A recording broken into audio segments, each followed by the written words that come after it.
아버지께 참되게 예배하는 자들은 영과 진리로 예배할 때가 오나니 곧 이때라. 아버지께서는 자기에게 이렇게 예배하는 자들을 찾으시느니라. 하나님은 영이시니 예배하는 자가 영과 진리로 예배할지니라. 아멘.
다 같이 참회의 기도를 드리겠습니다. 자비로우신 하나님, 가까이 계심에도 멀리 계신 듯 여기며 하나님을 찾지 않는 저희의 죄를 용서하여 주옵소서. 이제 영원히 깊어가는 가을, 하나님과의 사귐을 회복하는 기도의 삶을 살게 하옵소서. 이제는 하나님께 저희 각자의 죄를 참회하며 계속 기도드립니다.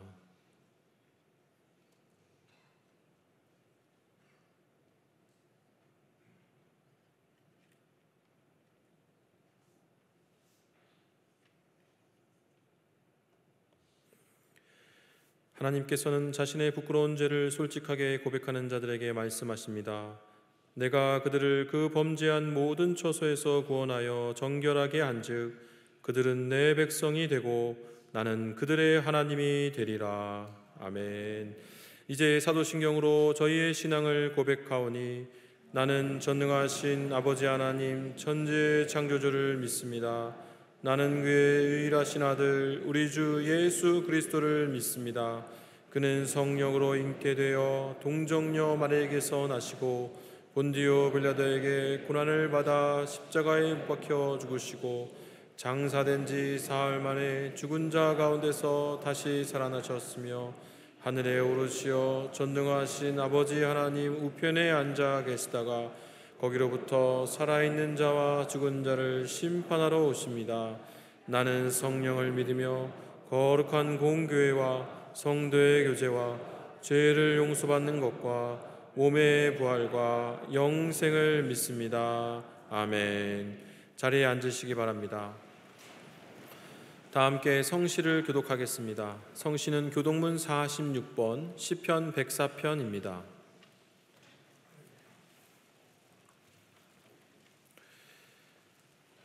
내 영혼아 여호와를 송축하라. 여호와 나의 하나님이여.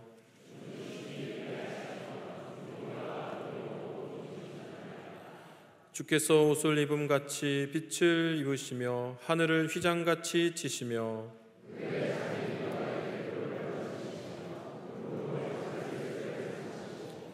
바람 날개로 다니시며 바람을 자기 사신으로 삼으시고 불꽃으로 자기 사역자를 삼으시며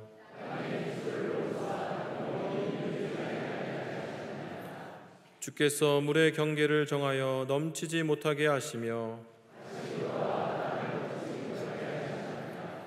여호와께서 샘을 골짜기에서 솟아나게 하시고 산 사이에 흐르게 하사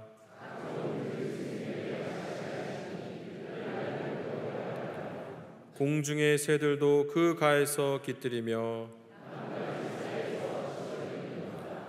그가 그의 누각에서부터 산에 물을 부어 주시니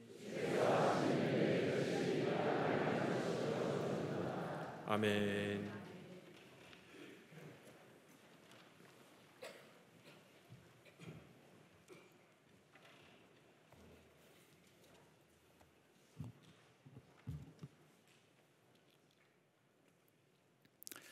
자비로우신 하나님 아버지, 자격 없는 저희들 예배의 자리로 불러주시고 하나님의 은혜 앞으로 인도하여 주심에 감사드립니다. 말씀이 선포되고 기도와 찬송이 울려 퍼지는 이곳에 주님 임재하시어 은혜 충만한 시간 되게 하여 주시옵소서. 한 주를 돌아보며 저희들 연약함을 고백합니다. 부족했던 믿음을 용서하여 주시옵소서. 나를 자랑하고 나를 높이는 욕심에 내려와 내 안에 계신 예수님을 드러내고 하나님을 높이는 삶을 살게 하여 주시옵소서. 교회 머리가 되신 하나님, 오늘은 정교회 만남 주일로 보내고 있습니다. 각 교구 만남을 통하여 우리 모두가 주의 은총 받은 자로서 주님의 사랑과 말씀이 교구 식구들 가운데 함께 계심을 믿으며 기도와 전도의 자료로 나아가기를 힘쓰는 영락 모든 성도가 되게 하여 주시옵소서. 올해 교회 창립 80주년을 통하여 온 성도들의 하나님 마음 안에 하나 되게 하시고 80주년 기념 사업의 열매로 한국교회와 사회를 섬기고 복음통일과 세계 선교를 이루어가며 다음 세대 유산으로 귀히 사용되게 하옵소서. 이번 주 23일부터 3일간 진행되는 제110회 교단총회를 영락교회에 개최하게 하심을 감사드립니다. 이번 총회가 믿음 위에 굳게 서서 한국교회를 새롭게 하는 거룩한 총회가 되게 하시고 온전한 성총회가 될 수 있도록 은혜 베풀어 주옵소서. 한국교회가 영적으로 갱신되는 아름다운 자리가 되도록 주여 우리를 사용하시고 인도하여 주옵소서. 이를 위하여 영락교회가 섬김의 자리에서 겸손과 지혜로 이를 잘 감당하게 하옵소서. 자비로우신 하나님, 약한 정권, 악한 정권 밑에서 굶주림과 인권유린으로 신음하는 북한 동포들을 긍휼히 여겨 주시옵소서. 지금도 어려운 환경 속에서 주님께 의지하고 믿음을 지키는 북녘 땅의 하나님의 자녀들을 살펴 주시옵소서. 저들의 간절한 기도가 복음통일이 되고 무너진 교회가 재건되어 영적으로 회복되는 거룩한 땅이 되게 하옵소서. 이 시간 하나님의 말씀을 대언하시는 김은성 담임 목사님, 성령의 능력으로 붙드셔서 피곤함이 없게 하시고 생명의 말씀을 선포하시게 하옵소서. 심령이 가난한 자는 복이 있나니 천국이 그들 것이라고 말씀하였는데 영적으로 빈곤하지 않도록 저희들 붙들어 주시옵소서. 우리 모두 선포하신 말씀으로 예수님의 의지하여 자유하는 삶으로 살아가게 하옵소서. 교회를 위해 함께 협력하신 모든 교역자와 영혼 구원에 헌신한 선교사님, 성령 충만함으로 늘 강건하게 지켜주시옵소서. 아름다운 찬양으로 주님의 성을 높이는 베들레헴 찬양대 깊은 찬양을 올려드립니다. 주님 기쁘게 받아주시고 귀한 찬양이 하나님께는 영광이요 성도들에게 큰 위로의 힘이 되게 하여 주시옵소서. 이 모든 말씀 존귀하신 예수님의 이름으로 기도하옵나이다. 아멘.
저희에게 주시는 하나님 말씀은 신약성경 마태복음 5장 1절부터 3절까지의 말씀입니다.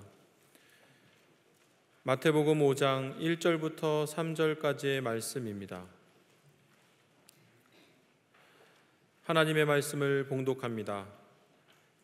예수께서 무리를 보시고 산에 올라가 앉으시니 제자들이 나아온지라. 입을 열어 가르쳐 이르시되 심령이 가난한 자는 복이 있나니 천국이 그들의 것이미요. 아멘. 하나님께서 이 말씀을 통하여 저에게 은혜 주시기를 원합니다.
귀한 찬양 감사합니다. 주 예수보다도 귀한 것은 없네. 이 찬송을 어렸을 때는 잘 몰랐는데 우리 한국교회 보급이 안 돼서 그런지 제가 기억하기로는 빌리 그레엄 목사님이 여의도에 오셔서 그 집회를 열 때 아마 그때부터 이렇게 한국교회 안에 널리 알려지기 시작한 찬송가가 아닌가 그렇게 생각을 합니다. 그때는 정말 이 찬송을 많이 부르면서 좋아했었는데요. 오늘 또 이 찬양을 들으니까 정말 내가 주님을 세상 그 무엇과 보다도 비교할 수 없을 만큼 사랑하고 좋아하고 최고로 모시고 그러나 이런 생각이 들었습니다.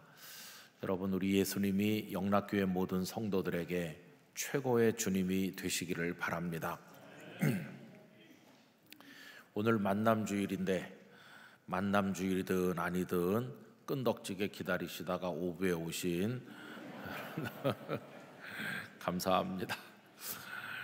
오늘 만남주일이기 때문에 못 오시던 분들도 좀 많이 오셔가지고 2부, 3부 이럴 때는 막 입추의 여지가 없이 자리가 없어서 돌아 나가시고 뭐 그랬는데 5부는 언제나 자리가 넉넉합니다.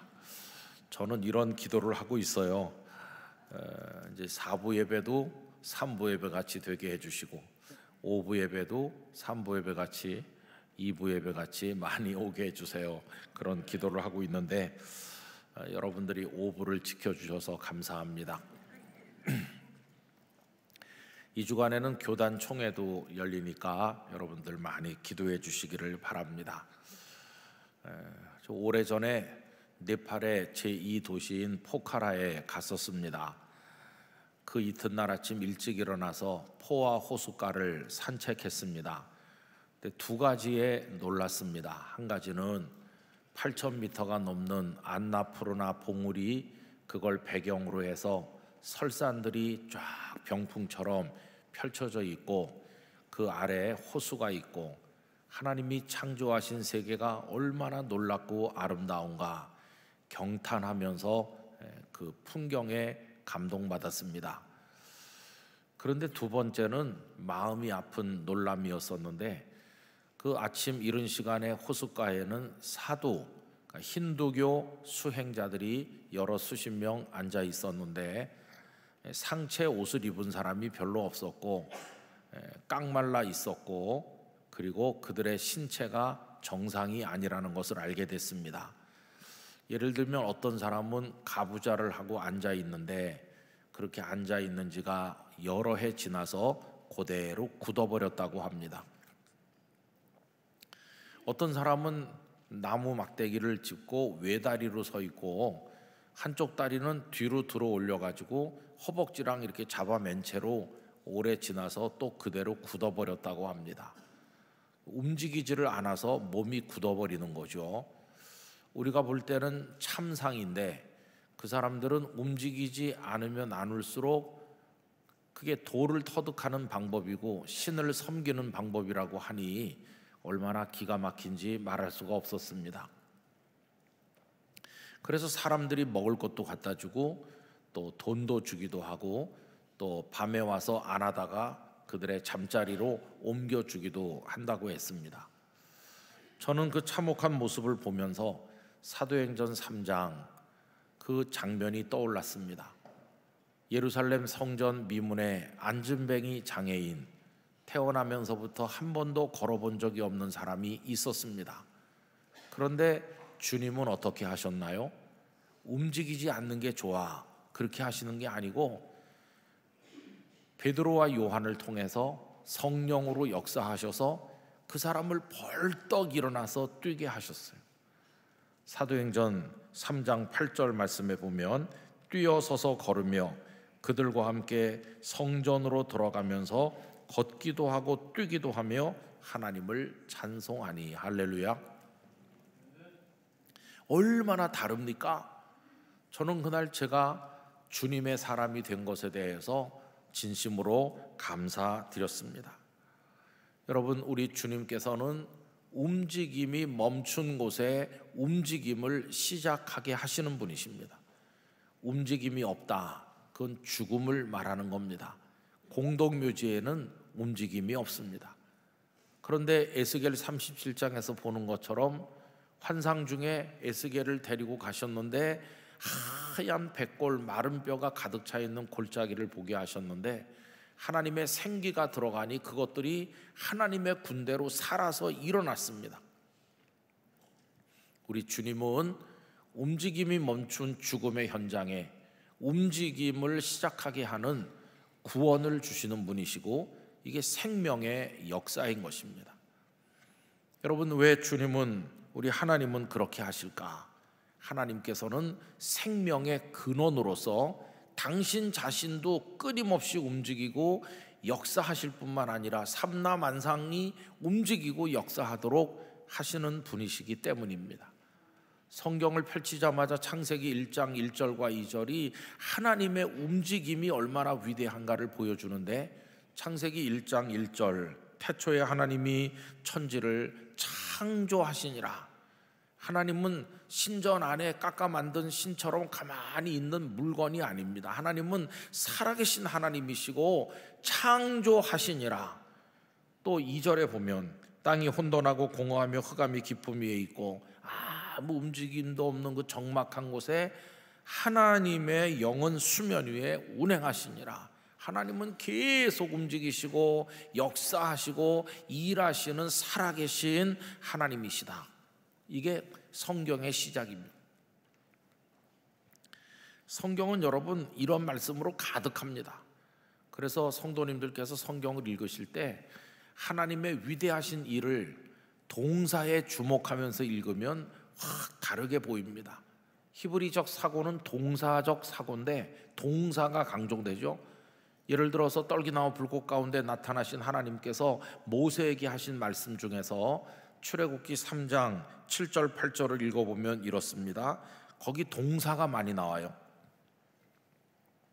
여호와께서 이르시되 내가 애굽에 있는 내 백성의 고통을 분명히 보고 그들이 그들의 감독자로 말미암아 부르짖음을 듣고 그 근심을 알고 내가 내려가서 그들을 애굽인의 손에서 건져내고 그들을 그 땅에서 인도하여 아름답고 광대한 땅, 젖과 꿀이 흐르는 땅, 곧 가나안 족속, 헷 족속, 아모리 족속, 브리스 족속, 히위 족속, 여부스 족속의 지방에 데려가려 하노라. 여러 동사가 나왔잖아요. 하나님께서 보시고 들으시고 아시고 내려오시고 건져내시고 인도하시고 그들을 데려가신다. 이게 동사의 연속인데 하나님의 역사가 얼마나 놀랍게 이루어지나 그거를 보여주고 있는 것이죠. 하나님은 지금도 역사하고 계십니다. 그래서 예수님은 요한복음 5장 17절에서 이렇게 말씀했죠. 예수께서 그들에게 이르시되 내 아버지께서 이제까지 일하시니 나도 일한다. 여러분, 이게 하나님의 모습입니다. 우리가 믿는 삼위일체 하나님은 깎아 만든 정물이 아닙니다.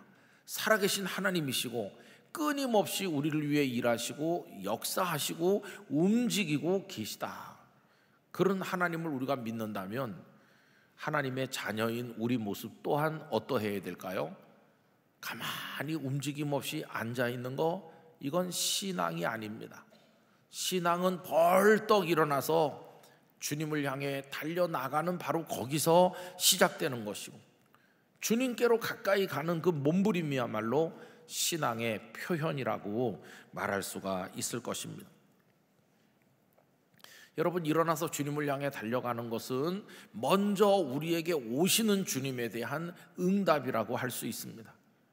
주님은 사람의 몸을 입고 이 세상에 오셨습니다. 베들레헴 마구간에 오셨고 나사렛 마을에 오셨고 가버나움에 오셨고 갈릴리 여러 마을들로 오시고 사마리아 사람들의 동네에도 오시고 예루살렘 길거리에도 오시고 성전에도 오시고 십자가에도 임하여 오신 주님이십니다.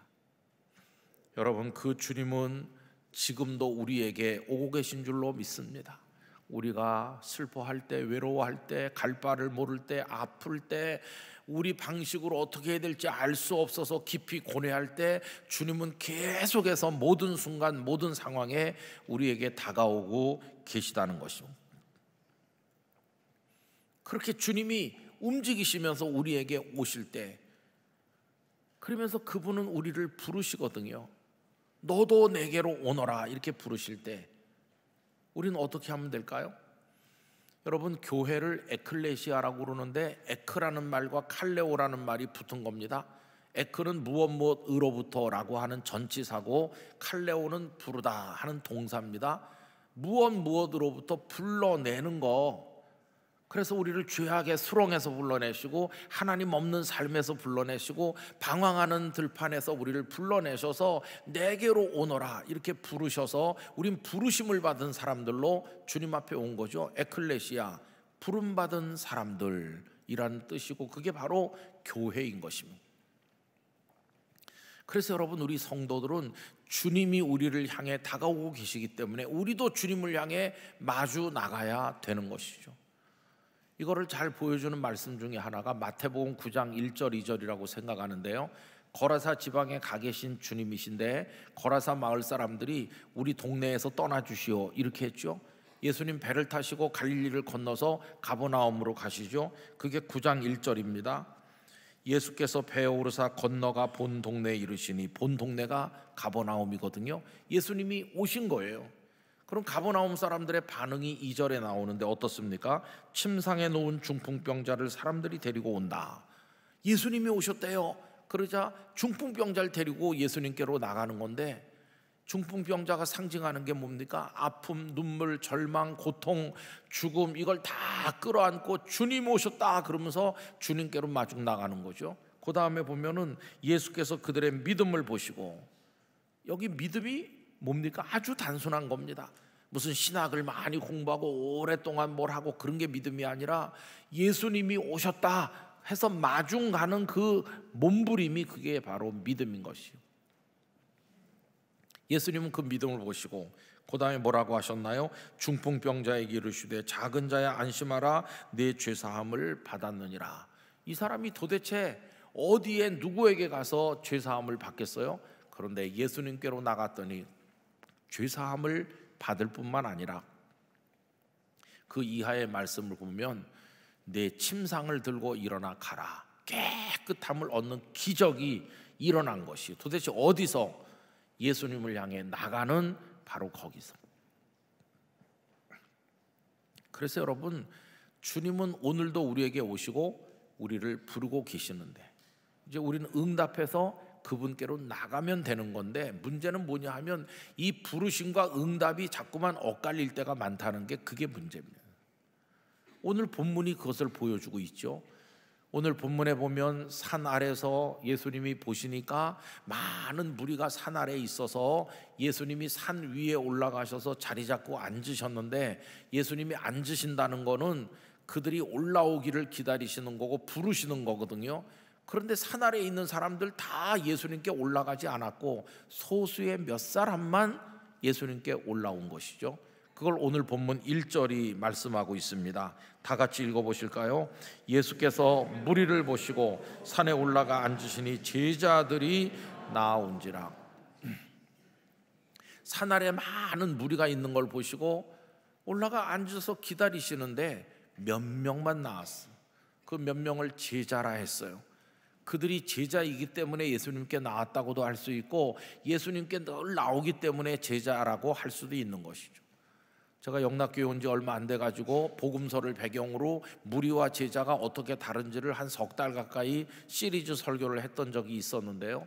어디나 무리들이 있었습니다. 바닷가에도 들판에도 수천수만의 사람들이 예수님 주변에 있었는데, 결정적인 순간에 예수님께 가까이 오는 사람은 언제나 몇 사람 안 됐어요. 그런 면에서 우리는 산 아래서 놀고 있는 무리가 되면 안 되고 산 위, 예수님께 가까이 나오는 제자가 되어야만 하는 것입니다. 오늘 만남 주일에 예배당에 오신 여러분, 여기 오신 것이 산에 오르는 여러분들의 사랑의 수고라고 생각합니다. 예배당에 오는 거, 주님께로 가까이 나오신 거라고 생각합니다. 아이들 보고 내일은 주일이야, 내일은 예배하는 날이야, 이렇게 미리 말해서 마음의 준비를 시키고 아이들 입을 옷, 아이들이 바칠 헌금 다 준비해 놓고 그 다음날 아침 일찍 일어나서 씻기고 옷 입히고 아침 먹여가지고 아이들을 뒤에 태우고 예배당을 향해 달려오는 아빠와 엄마, 하나님께서 위에서 보시고 기뻐하실 것입니다. 내 사랑하는 아들, 딸들이 오는구나, 내게로 가까이 오고 있구나, 어서 오너라 하실 것입니다. 또 그런 분들이 있는가 하면 연세가 높으셔서 머리끝에서 발끝까지 아프지 않은 데가 없고 기운이 하나도 없고, 그럼에도 불구하고 주님의 집에 갈 일을 기억하면서 며칠 전부터 컨디션 조절을 하시고 준비했다가 주일 아침 일찍 출발해가지고 그래서 광역버스도 타시고 지하철도 타시고 그리고 계단도 오르시고, 영락교회 보긴 좋지만 계단 이거 너무 많아요. 곳곳에 계단이 많은데, 그래서 다리도 아픈데 올라오셔서 배단위 광장에 더 오시면 좀 앉아 쉬셔야 돼요. 그래서 예배당을 쳐다보기만 해도 기뻐요. 주님, 오늘도 이렇게 왔습니다. 앞으로 내가 몇 번이나 더 올 수 있겠습니까? 그러면서 거기서 좀 다리 품을 팔고 쉬시고 천천히 느릿느릿 걸어서 이 예배당 안에 들어와 한 자리 앉으시면 고개를 숙이면 눈물이 나는 거죠. 기뻐서. 그런 어른들의 예배, 우리 하나님께서 어찌 기뻐하지 않으시겠어요? 그러니 그 예배가 어떻게 건성의 예배가 되겠어요? 찬양 대 찬양 들으며 감동받고 그냥 예배 순서 하나하나가 너무도 마음에 감동이 되고 은혜가 되는 거죠. 그렇게 예배가 끝나고 마당에 나가면 할아버지, 할머니, 아이들, 손자, 손녀, 아빠, 엄마 다 이렇게 3대, 4대가 만나고 그냥 사랑하고 같이 차도 마시고 밥도 먹고, 거기서 사랑만 흐르는 게 아니라 신앙이 흘러서 믿음의 명문 가문들이 생겨나는 것이고, 그런 가문들이 영락교회에서 많이 생겨나기를 바랍니다. 그들이 영락교회를 책임지는 가정들이 되는 것이죠. 또 나가서 권사님, 집사님, 장로님 오랜만에 만나서 그동안 아팠다는데 어떻게 됐느냐 그러고 안부를 묻고 사랑하고 기뻐할 때 이 교회 안에 사랑이 흐르는 천국 같은 교회 공동체가 되는 것입니다. 오늘 영락교회 예배당에 나오신 게 주님이 올라앉으신 그 산으로 올라가는 사랑의 수고인 줄로 믿습니다. 평생 남은 생에 그렇게 살아야 되는 거죠. 여기서 이제 한 가지 생각할 게 있죠. 그게 뭐냐 하면은 산 아래 사람들이 많았다고 하는데 그 사람들은 왜 안 올라오는 것일까? 또 올라온 사람들은 어떻게 올라왔을까? 그 차이가 뭔가, 그걸 생각해 봐야 되는 거죠. 여러분, 그 차이는 예수님의 말씀에서 발견할 수 있습니다. 예수님께서 그들에게 이제 긴 말씀을 사랑으로 하시는데 그 말씀 중에 제일 먼저 하신 말씀이 8가지 복, 팔복이고, 팔복 중에서도 제일 먼저 하신 말씀은 오늘 본문 3절이죠. 3절 다 같이 읽어보시겠습니다. 심령이 가난한 자는 복이 있나니 천국이 그들의 것이비요. 아멘. 여러분, 왜 예수님은 많고 많은 말씀 중에 이 말씀을 제일 먼저 그 가까이 나온 사랑스러운 사람들에게 하셨을까요? 그 밑에 흐르는 걸 풀어서 말씀드리면 이런 겁니다. 아, 너희들이 왔구나. 근데 너희들밖에 안 왔구나. 저 산 아래 아까 사람들이 많은 걸 봤는데 그들은 안 왔구나. 그들은 내가 필요 없는가 보지. 그들은 자기들 다 잘 살 수 있는가 보지. 그런데 너희는 나 없이 안 되는 줄 알고 왔구나. 나만 보고 왔구나. 너희들의 마음이 참 귀하다. 너희 마음에 세상의 욕심이나 인간적으로 의지하는 거 다 버리고 빈 마음으로 왔구나. 너희 심령이 가난하구나. 그래서 텅 빈 너희들의 심령을 내가 큰 복을 하나 주어 채워주려고 한다. 너희 같은 사람들이 복이 있는데 천국이 너희들의 것이다. 그렇게 복을 주신 거죠. 심령이 가난한 자는 복이 있나니 천국이 그들의 것이며. 그럼 여러분 뒤집어서 생각해 보면 산 아래에 있는 사람들은 왜 안 왔나요? 그들은 심령이 가난하질 않아요. 심령이 부자예요. 그 사람들은 가진 것도 많고 누리는 것도 많고 아는 것도 많고 자신감도 넘치고 자기 자부심도 강하고, 그래서 뭐 굳이 산 위에 올라가지 않아도 우린 잘 살아. 거기다가 영악스럽기까지 해요. 왜냐하면 예수님 올라갔으니까 어차피 내려오실 거 아니냐, 여기서 기다리면 어차피 내려오실 건데 저 올라가는 사람들은 저 바보야. 이게 영악스럽기도 해요. 여러분, 이 비슷한 이야기가 몇 주일 전에도 생각했던 어떤 청년 부자 관원이죠. 이 사람은 빠질 게 없는 사람입니다. 인생이 창창한 젊은이에다가 높은 지위에 있는 관원에다가 재산 많은 부자에다가 이 사람 관심사도 저속하지 않아요. 영생을 얻으려고 생각하고 있으니까 아주 종교적이고 거룩한 관심이 있는 데다가 율법을 다 지켰다, 이만하면 뭐 흠잡을 데가 없어 보이잖아요. 예수님도 이 사람을 사랑하셨어요. 참 좋은 사람이구나. 그래서 아쉬워하셨어요. 한 가지가 아직 부족하다고 하면서 그에게 말씀하셨죠. 마가복음 10장 21절, 예수께서 그를 보시고 사랑하사 이르시되 네게 아직도 한 가지 부족한 것이 있으니 가서 네게 있는 것을 다 팔아 가난한 자들에게 주라. 그리하면 하늘에서 보화가 네게 있으리라. 여러분, 어려운 사람 다 도와주고 내 거 다 나눠주면 그 상 받을 일이에요. 하늘의 보화를 쌓는 거예요. 하늘에서. 근데 문제는 뭐냐 하면 그 상급 그거 받으려면 하늘 천국에 가야 되는데, 아무리 착하고 선한 일을 많이 해서 받을 상급이 많아도 천국에 가야 받는 거지 못 가면 못 받는 거 아닙니까? 근데 천국에 가는 건 선행으로 가는 게 아니고 천국을 주시는 분에게 가야 되거든요. 그분이 주님이시기 때문에 주님은 그 후에 나를 따르라, 내가 천국을 주는 자다, 이렇게 하시는 거예요. 근데 이 사람은 어떻게 했습니까? 이 사람은 재산이 많기 때문에 근심하며 천국을 주시는 주님 앞에 오지 못하고 그냥 돌아가 버렸다. 여러분, 이게 세상에선 잘 이해가 안 되는 거죠.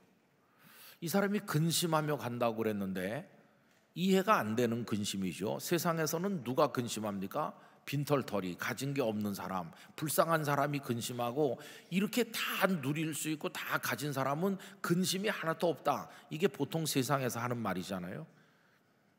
근데 신앙의 세계에 들어오면은 그게 안 먹히는 거예요. 여러분, 참 여기서 우리가 이상한 갈등을 느끼게 돼요. 우리가 하나님 앞에 바로 이 사람처럼 되고 싶어 해요. 그래서 하나님 나에게 복을 주세요, 이렇게 기도하는 거예요. 이 사람이 부자인 것처럼 우리도 하나님 경제적인 복을 주세요, 그런 기도. 하나님, 제 자식이 있는데 다 때 되면 결혼하고 자식도 낳고 후손이 번성하고 잘 살게 해주세요. 자녀를 위한 기도, 뭐 건강을 위한 기도, 우리도 다 드리잖아요. 저도 그런 기도를 안 하는 게 아닙니다. 저도 건강케 하셔서 끝까지 사명 다하게 하시고 제게 주신 자녀들 다 잘 살게 해주시고 저도 그런 기도를 해요. 그런데 보면 이렇게 복을 많이 받은 것 같은 사람들이 있어요. 야, 저 집사님은 진짜 하나님 복을 많이 받았구나. 근데 이제 그 다음부터가 좀 이해가 안 되는 거예요. 우리 상식으로 말하면 복을 많이 받은 사람은 믿음이 좋은 사람일 거고, 믿음이 좋다는 건 주님께 가까이 나간다, 그런 뜻일 걸로 생각하죠, 상식적으로 말하면. 근데 목회 현장에서 보면은 그게 아니더라니까요. 복을 많이 받은 것 같은 사람일수록 산 아래서 놀아요. 왜 그런가 했더니 아쉬운 게 없어서 그래요. 뭐 내가 부족한 게 뭐가 있어? 꼭 내가 뭐 주님 앞에 나가야 되나? 뭐 이만해도 충분해, 이러는 거예요. 누가 죽어라 하면서 엎드려 기어서라도 주님 계신 곳으로 올라가나 가만히 보면요, 되는 게 아무것도 없는 사람, 몸은 아프고 자식은 속썩이고 못 살겠는 사람들이 주여 그러면서 올라가는 걸 전 참 많이 봤어요. 그게 참 이상한 갈등을 우리에게 가져오는 거죠. 여러분, 신학교에도 가보면 신학생 되는 사람, 주의 종 되겠다고 세상에 다 모든 거 내려놓고 신학교 간 사람 누구보다도 믿음이 좋아 보이잖아요. 그러면은 주님이 그들에게 복을 많이 주셔야 될 것 같아요. 여러 가지 면에서 모자람 없이 넉넉하게. 근데 참 이상한 거는 하나같이 가난해요. 신학생들은 아주 소수만 빼고는 90%는 가난해요. 그래서 요강 뽑는 요강 중에 가난이 들어있었나 할 정도로 어떻게 하나같이 등록금을 못 내서 절절매고 그거를 분납을 해가지고 간신히 마지막 칠 내면은 또 금방 새 학기가 시작돼 갖고 아이고 그때 교육 전도사님들 한 달 사례가 얼마 안 돼요. 교회 가면 전도사라고 하는데 학교에선 학생이고 진짜 가난한 분들이 많아요. 기숙사 한 방에 4명씩 살았는데 식사 시간 다 됐는데 2층에 있는 전도사님이 2층 침대에 갈 생각을 안 해요. 전도사님 밥 시간 됐는데 일어나요. 그랬더니 먼저 가요. 그또 저는 먼저 가죠. 밥 먹고 와도 아직도 누워 있어요. 속이 안 좋으신가? 어디 아픈가? 그냥 그렇게 생각했는데 자주 안 가요. 밥 먹으러. 근데 알고 보니까 한 장에 400원 하는 식권을 못 사서 굶는 거였어요.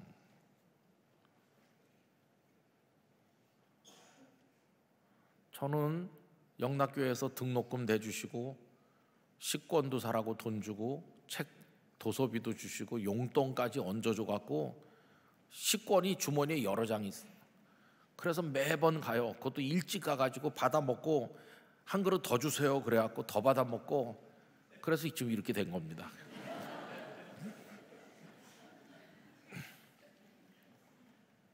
그 이해가 안 됐어요. 아니 주의 종 되겠다고 세상에 부귀영화 다 버리고 지금 신학교 들어왔으면 주님이 좀 배부르게 잘 먹이고 잘 해줄 될 것 같은데 왜 저렇게 가난하고 저렇게 힘든가?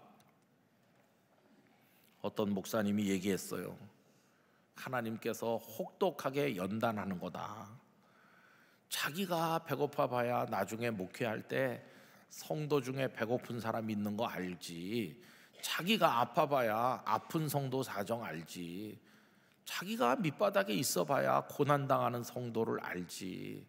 그래서 하나님께서 훈련시키는 거고, 그보다 더 중요한 것은 저렇게 밑바닥에 있어봐야 그래야 주님 찾는 거지. 주님 그러면서 산 위에 올라와서 주 앞에 엎드리지. 등 따뜻하고 배부르고 아쉬운 거 하나도 없으면 산 밑에서 그냥 놀고만 있지. 산 밑에서 놀고만 있으면 어떤 문제가 있을까요? 기다리다 주님 내려오시면 된다 이렇게 생각하는데 그게 아니고 산 위에서 외치시는 말씀을 모르잖아요. 산 위에 임하는 은혜는 산 아래에 있는 사람 모르잖아요. 우리 한국교회가 안팎으로 어렵다고 하는데 저는 거기 문제가 있다고 생각합니다.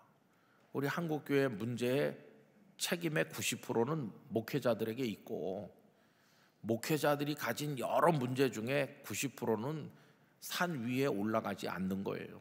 성도들도 비슷하죠. 뭐 산 위에 안 올라가니까 산 위에서 하신 말씀을 모르는 거예요. 심령이 가난한 자에게 천국이 주어진다는 것도 몰라요. 산 아래에 있으면서 마음의 부자가 돼가지고 아쉬운 게 없는 줄 알지만 천국을 못 받잖아요. 천국. 애통하는 자, 애통을 모르니 회개가 없고 온유한 자가 돼야 땅을 기업으로 얻는 건데 다 자기 목소리만 높이지 누가 온유합니까? 의에 줄이고 목마른 거 그거 모릅니다. 그냥 세상 것으로 배부르고 싶어 하죠. 긍휼히 여기는 것도 잘 모르고 다른 사람 너무 차갑게 대하고 미워하죠. 그리고 하나님의 은혜가 채워져야 영이 맑아지고 마음이 청결해서 하나님을 볼 건데 마음속에 세상 욕망이 가득 차서 탁하기 이를 데 없으니 하나님이 보이지도 않고 화평케 해야 하나님의 아들이라 불릴 텐데 갈등 많은 세상에 같이 끼어들어서 싸우고 갈등하느라고 화평은 거리가 멀고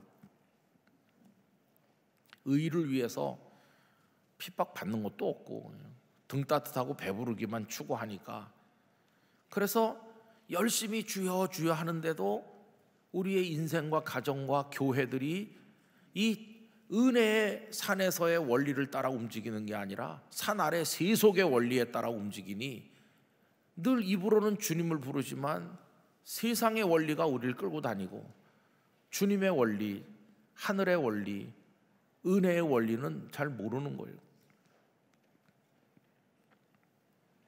여러분, 오늘 만남주일이 되어서 영락교회 예배하러 오셨는데 여기 예배당에 오는 마음, 예배를 준비하고 여기까지 오는 마음, 산에 오르는 마음이라고 믿습니다. 앞으로 살아야 얼마나 살겠습니까? 여러분, 열심히 주님 계신 산 위로 오르기를 바랍니다. 가까이 가시기를 바랍니다. 기왕이면 가까이 주님의 숨소리가 들리는 곳까지, 주님의 옷자락이 만져지는 데까지, 주님의 채취가 느껴질 때까지, 주님의 아주 가까운 데까지 가면 주님께서 말씀할 겁니다. 너희들 심령이 가난한 자들, 내 사랑하는 사람들, 너희들에게 천국을 주마 하실 때 감격하고 감격할 것입니다. 그리고 주님 계신 산 위에서 주님 옆에 서서 세상을 발 아래 내려다보는 것입니다. 저 산 아래 욕망을 추구하고 부귀영화를 추구하고 안 돼서 좌절하고 돼서 교만한 사람들이 많은데 주님 옆에 서서 내려다보면 마음이 다 허허롭고 관조하고 여유가 생기고 마음의 평안을 누리게 될 것입니다. 하늘의 영광을 보게 되는 것입니다.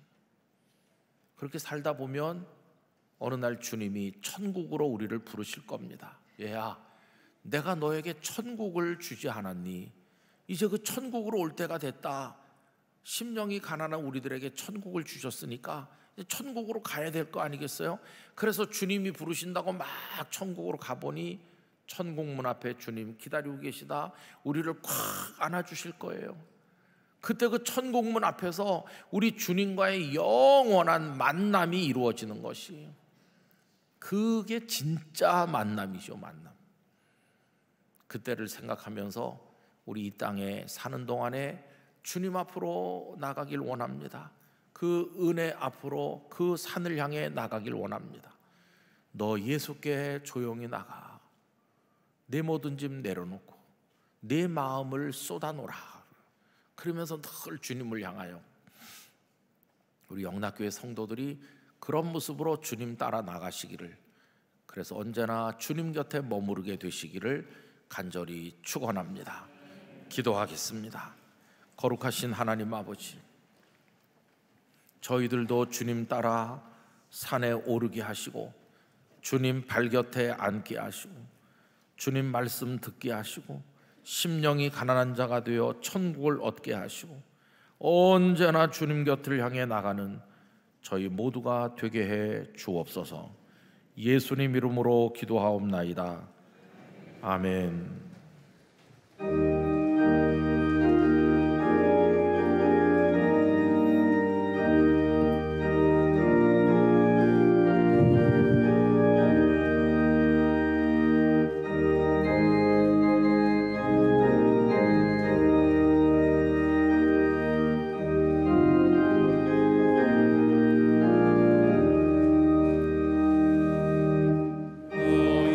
예수께 조용히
이제 준비하신 주일헌금을 드리겠습니다. 온라인으로도 드리실 수 있습니다.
사랑의 주님, 만남주일 영락교회를 통해 주님도 만나고 보고 싶은 성도들도 만나게 하시니 감사를 드립니다. 주신 은혜 교만하지 아니하고 항상 상한 심령으로 주님 계신 산으로 나아가는 주님의 제자들이 다 되게 하여 주시옵소서. 베풀어 주신 그 은혜와 사랑에 감사하여 예물 드림으로 저희의 마음을 올려드립니다. 이 예물을 받아 주시옵고 예정하신 하나님의 뜻을 속히 이루어 주시옵소서. 예수 그리스도의 이름으로 봉헌기도 드립니다. 아멘. 자리에 앉으시기 바랍니다. 110회 총회가 9월 23일 화요일부터 25일 목요일까지 영락교회에서 열립니다.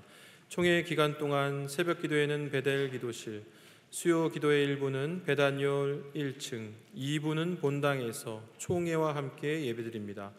수요 기도회 이후 식당은 운영하지 않으며 교회 모든 공간을 이용할 수 없습니다. 새가족 여러분을 주님의 이름으로 환영합니다. 봉사관 1층 새가족 접수처에서 등록을 도와드립니다. 또는 교회 홈페이지에서 새가족 등록이 가능합니다. 110회 총회를 위한 중보기도회가 총회 기간 동안 진행됩니다.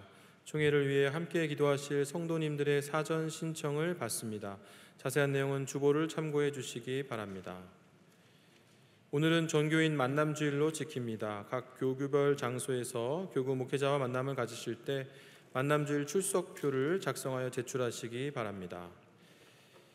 다음 주일 9월 28일 1부부터 5부 예배 시 성찬식이 있습니다. 기도로 준비하여 주님의 은혜를 누리시기 바랍니다. 오늘 오후 예배에는 몽골 목회자협회 내빈분들께서 본교회를 방문해 주셨습니다. 자리에서 일어나 주시면 성도님들께서는 박수로 환영해 주시기 바랍니다.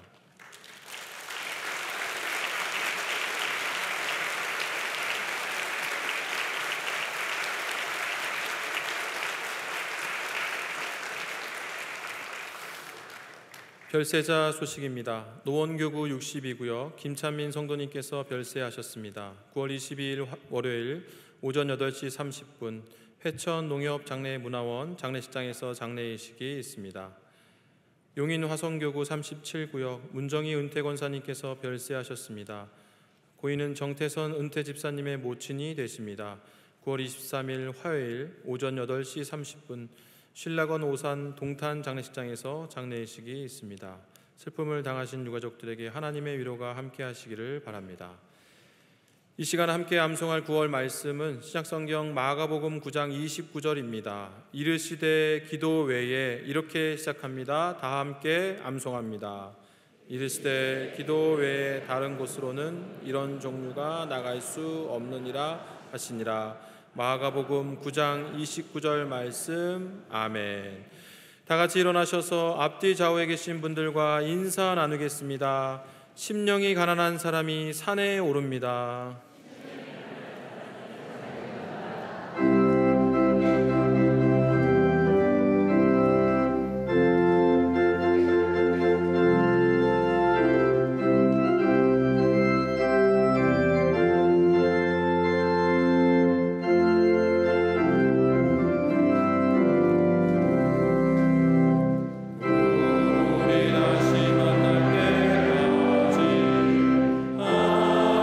하나님이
구주 예수 그리스도의 은혜와 하나님 아버지의 사랑과 성령님의 교통하심이 날마다 주님 계신 은혜의 산에 올라 주의 말씀으로 배부르고 주의 능력으로 승리하며 주 안에 살기를 원하는 성도들 위해, 기도 제목 위에 많은 우리의 관심사들, 아픈 이들이 있는 곳에, 이 주간에 있을 총회 위에 영원히 함께 하시기를 축원하옵나이다. 아멘.